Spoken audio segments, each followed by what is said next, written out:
ऐसे लोग जिनकी कोई देनदारी नहीं बनती, लेकिन उनका बिल 4,25,000, 10,000, ऐसे लोग भी जो घास फूस के मकानों में या सिंपली अगर अवधि में कहें तो टाट में और सरपते के मकान में, ऐसी जगह पे रहने वाले लोगों का भी बिल 4 लाख रुपए आता है।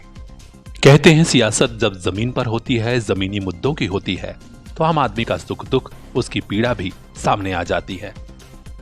पूर्वांचल में आम आदमी पार्टी के गोपालपुर विधानसभा के पूर्व प्रत्याशी तथा मीडिया प्रदेश प्रवक्ता इंजीनियर सुनील कुमार यादव ने आजमगढ़ के कई गांवों का दौरा कर जब बिजली विभाग के अफसरों की लूट खसोट को जाना तो वे भी हैरत में पड़ गए।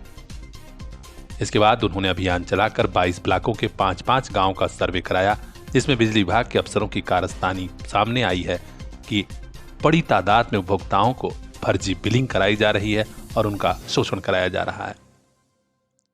आजकल इंजीनियर सुनील यादव आजमगढ़ में हैं और आज मीडिया से हुई बातचीत में उन्होंने इस बड़े मुद्दे को उजागर किया। कहा कि जनता त्रस्त है और इस मुद्दे को मैं यूं ही नहीं छोड़ूंगा।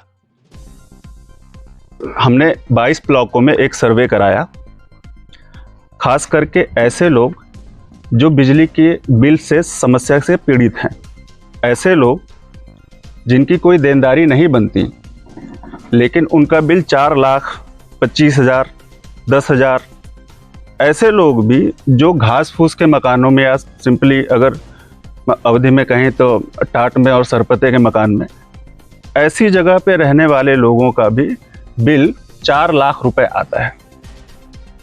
ये 2-3 मुद्दे जब मेरे नज़र में आए, कुछ हमारे प्रेस के साथियों ने कवर भी किया था। मेरे ही गांव के उत्तरी छोर पे एक मकान है, वहाँ पे भी इलेक्ट्रिकल का मीटर लग गया है, इलेक्ट्रिसिटी का मीटर लगा हुआ है, उसमें इलेक्ट्रिसिटी बोर्ड का कनेक्शन नहीं आया है, लेकिन बिजली का बिल आ रहा है। ये कौन सी गणित लगाई जा रही है समझ में नहीं आ रहा है। आजमगढ़ में एक ऑटो चालक, जिनका मीटर नंबर और बिल मैं आपको दे दूंगा, 4,17,000 रुपए उनका बिजली का बिल आया हुआ है। मैं खुद उनके घर गया हुआ था। एक कमरे के घर में एक पंखा और एक बल्ब के अतिरिक्त कुछ भी ऐसा नहीं है जो इलेक्ट्रिसिटी से यूज होता हो, बावजूद उसके 4 लाख रुपए का बिजली का बिल। और ऐसा नहीं है इसके लिए कंप्लेंट नहीं की गई थी पहले। इससे पहले जब निरहुआ जी यहाँ पे थे, निरहुआ जी को मैंने तो व्हाट्सएप किया था, कई बार फोन पे संपर्क करने की कोशिश की गई थी। इन तीनों मामलों को लेकर तो मैं बहुत ही आगे बढ़ रहा था कि नहीं, एक आम आदमी के जीवन में, खास करके ऐसी जगह पे रहने वाला आदमी जो अपनी डेली नीड्स, दैनिक भौतिक रिक्वायरमेंट को भी फुलफिल ना कर पा रहा हो, उसके हाथ में आप इतना बड़ा फर्रा पकड़ा दे रहे हैं। निरहुआ जी से तो कुछ नहीं हुआ, बट मैंने जो सर्वे कराया उसमें अमूमन जो 22 ब्लॉक हैं, 5-5 गांव हर ब्लॉक से रेंडमली सेलेक्ट किया गया है और उनमें जो भी ऐसी समस्याओं से पीड़ित लोग थे उनकी एक रिपोर्ट बनाई गई है और उसमें तकरीबन 1,250 लोग हैं जो पीड़ित हैं और जो मैक्सिमम उम्र है उन प्रॉब्लम्स की, किसी किसी की 1 साल है और जो मैक्सिमम हो 10 से 12 साल से भी जूझ रहे हैं कुछ लोग।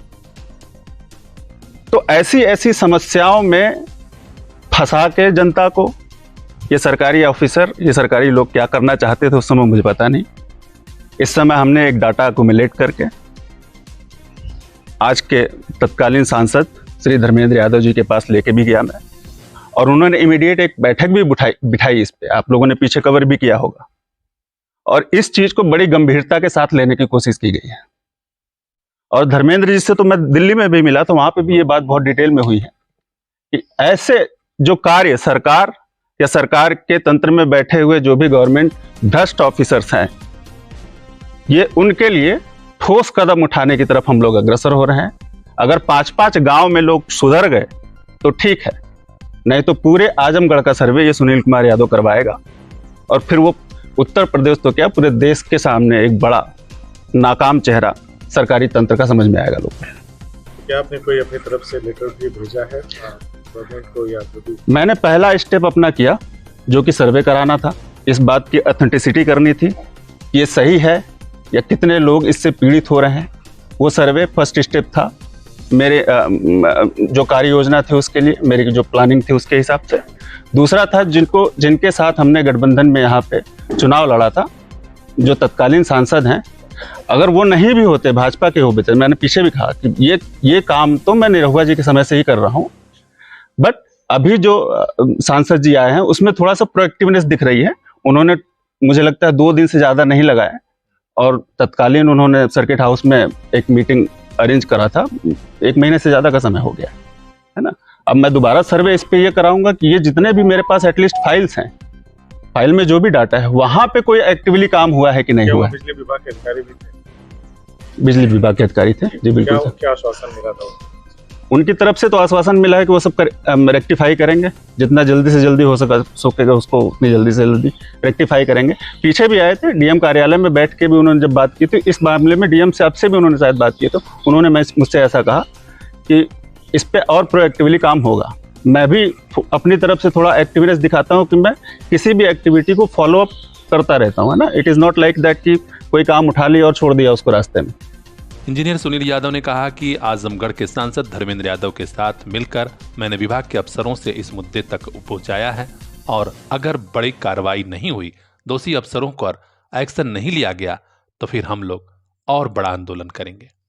बिजली बिल भेजकर जो खेल विभाग के अफसर कर रहे हैं, निश्चित तौर पर अगर कार्रवाई होगी तो कई बड़े गिरोह का भी राजभास होगा, क्योंकि आजमगढ़ में जनता वाकई परेशान है। इंजीनियर सुनील यादव ने देश प्रदेश के कुछ और मुद्दों पर अपनी बेबाक राय रखी।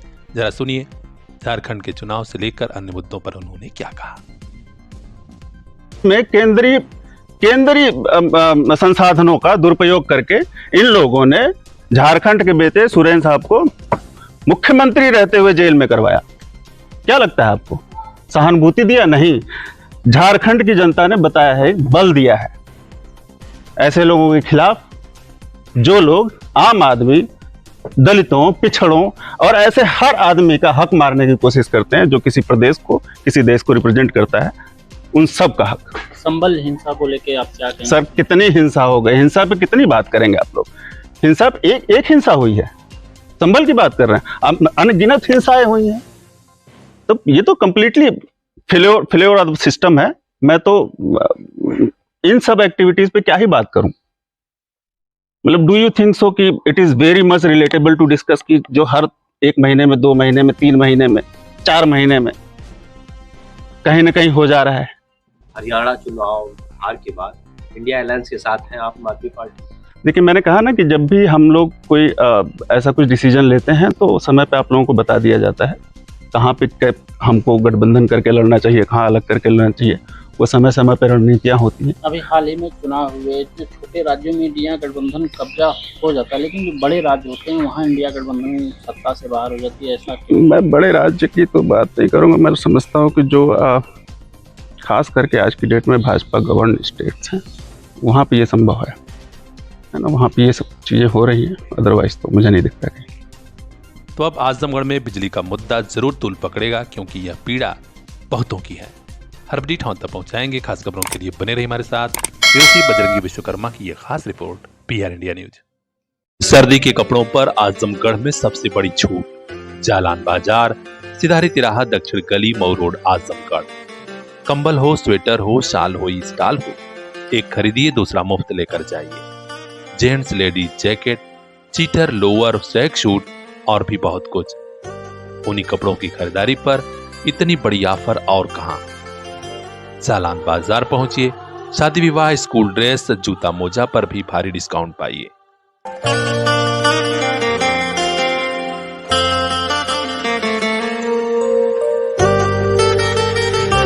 आपका भरोसा, आपका प्यार और फैशनेबल हुआ जालान बाजार।